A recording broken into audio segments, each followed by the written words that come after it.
As part of its Heritage Day festival, Cape Town Salt River Heritage Society has unveiled 4 murals of women that have contributed to nation building.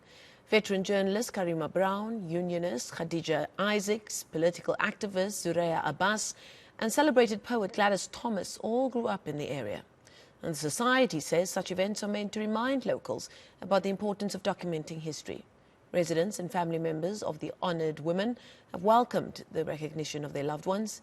Nobesuthu Hejana tells us more.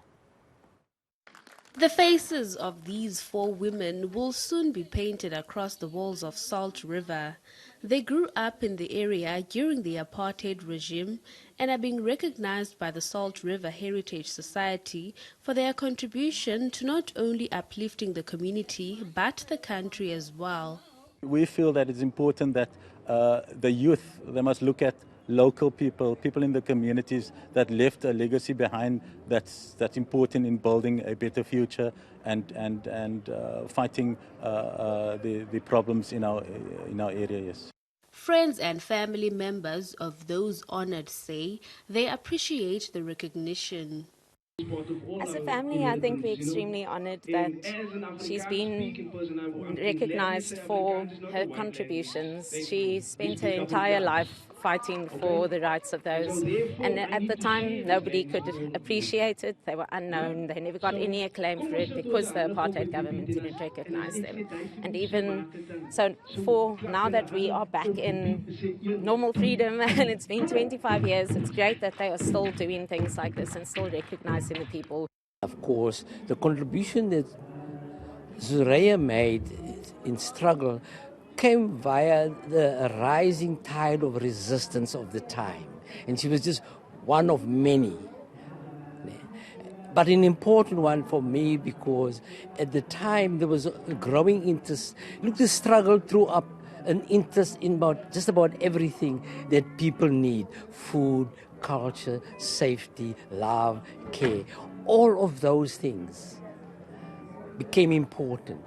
How do we relate to each other? And she became a good model or an example. Others have also shared their fond memories of growing up in the area while applauding the society for honouring their family members. It's a great honour for Karima to be honoured in this way and to be remembered in this way. You know, Karima was a great believer in watering all her roots and being proud of where we come from and what we have fought for in our lives. And we have a rich history, and Salt River has a rich history. And it's marvelous that she's being acknowledged in this way. As a family, we are honoured that people think so highly of her. Residents say such initiatives are not only meant to teach youth about their local icons, but also to put a bit of colour on Salt River's walls. I think murals is, for me, it's art is very nice. I am a person that enjoy arts. And if you look at, especially in our road here, I grew up in this road.